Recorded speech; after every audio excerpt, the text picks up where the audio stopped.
One of the most annoying parts of being a cellist is figuring out how to travel with our big instrument. And for those of you who want to take your cello on vacation, or if you are a touring musician and need to travel with your own cello so that you can play a concert somewhere else in the world the next day, there's a lot to consider when traveling with your cello. And so a lot of ArtistWorks students have asked me about this through the forums and the shout-outs, and I thought I might sort of talk about it here so everybody can kind of hear some thoughts and maybe weigh in themselves. So if we're traveling by plane, the main consideration is whether to purchase a seat for your cello or not. I would say that the standard approach in the classical community is to always purchase a seat for your cello. And I grew up with that mindset, and as a college student and young professional, that was kind of the expectation that I had. And the idea is, for a lot of classical cellists, they have expensive instruments, and the idea of checking it and putting it under the plane seems like one of the scariest things you could ever do, because baggage handlers are not notoriously careful with fragile items. So if you have the resources to purchase a ticket for your cello, that's obviously the safest option. And so it's gonna be a full price ticket, I think, these days, and the cello always needs to be by a window, and often an airline will require it to be behind a bulkhead so that there's not somebody sitting in front of it who can't recline their chair all the way. So different airlines have different policies. That will be a recurring issue for you and myself as traveling cellists. But the expectation is that if you're booking 2 seats for you and your cello, I will just book them both, and I'll just book one under the name Cello Block, I know, and then I'll book one under my own name. And then I'll just put Cello Block by the window, and then I'll make sure that I can sit by it. Do everything you can to make sure you've got your own seat next to the cello. Every once in a while, for some reason, I can't get my 2 tickets together, and I can get a window seat for the cello somewhere, but I'm sitting 10 rows back, and that's just super awkward to try and get your cello set up and then leave, and then whoever ends up sitting by your cello is just going to be really confused, and you won't really know what they're doing to your cello. So try and sit by your instrument if at all possible. The bonus of buying a ticket for your cello is that you now qualify as someone needing special assistance. So you get the pre-board. This is the best part. So you get to go in, let the kids and the disabled go in before you, but then you're in right after them, and so you're going to get your cello on the plane before the masses come rushing in.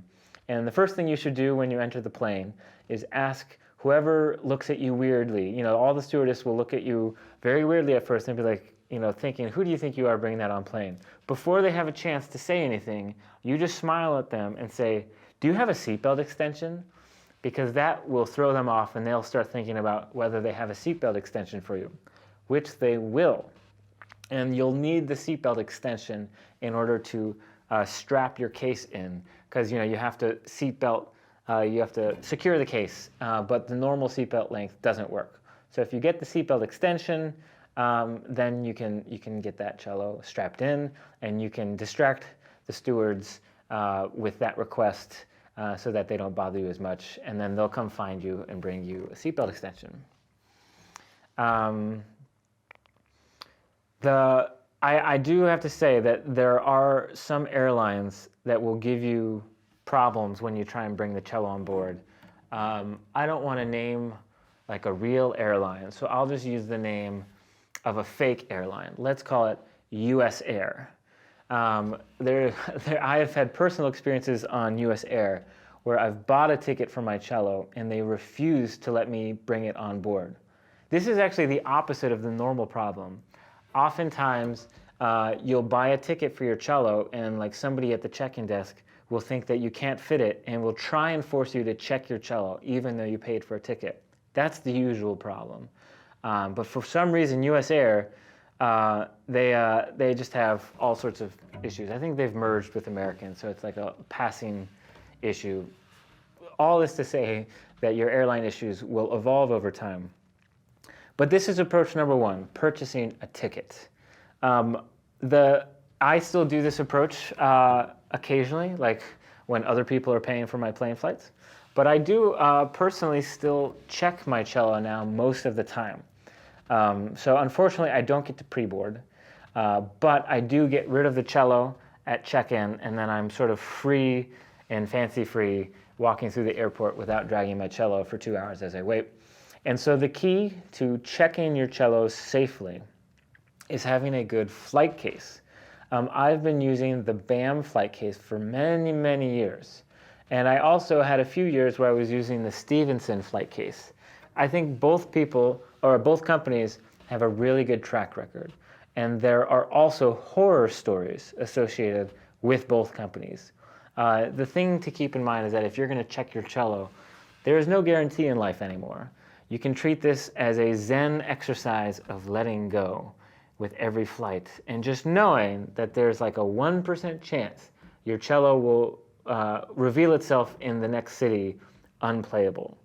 I've been checking my cello for most of my travel for basically 13, 15 years. And I've had 2 problems checking my cello in 15 years. One time the bridge was broken and I simply had to get a new bridge. The other time, a year and a half ago, my cello was destroyed and unplayable and unfixable. That was a bigger problem. So because of this, luckily I knew this risk ahead of time, and I was not checking an expensive instrument. I was checking what I call my travel cello, which is actually like a Chinese instrument that's maybe about $5,000. So it's one of those life calculations where you have to decide what's more important to you. I decided that checking is fine for the instrument 99% of the time. And for the amount of money I'll save from not purchasing an extra plane ticket for every flight, that will more than make up for the cost of replacing a $5,000 cello. If you have a more expensive cello, that risk analysis may not work out in your favor. And you may, fly and it may get damaged the very first trip, and then you will send me an angry video exchange and I will cry with you. But know that, I do think the odds will come out in your favor, and in my own kind of weird mindset, I tell myself, if my cello gets destroyed every 10 years, that means over the course of my career, I'll probably lose like 5 cellos. And if each of those cellos is only like about $5,000, I'll definitely be saving more than $25,000 in plane flights over 50 years. So I've just decided that for me, it's worth it. That doesn't take into account landing in a new city, having a concert that night, but no cello. That's a whole nother discussion, and is one of the worst feelings you can ever possibly have. But that's the world we live in. These are the risks. So unless you're going to buy a ticket for your cello, there's no guarantee.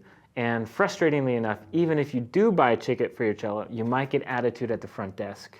And you might get a steward who asks you to check the cello because they don't think it will fit, even though it does. You just got to talk very calmly and confidently, and just make sure to ask for that seatbelt extension before they have a chance to say anything. The last pro tip I want to give you is, when you have a flight case for your cello, the flight case is big, right? It's even bigger than our normal daily case, because a flight case is usually a shell that goes around a daily case.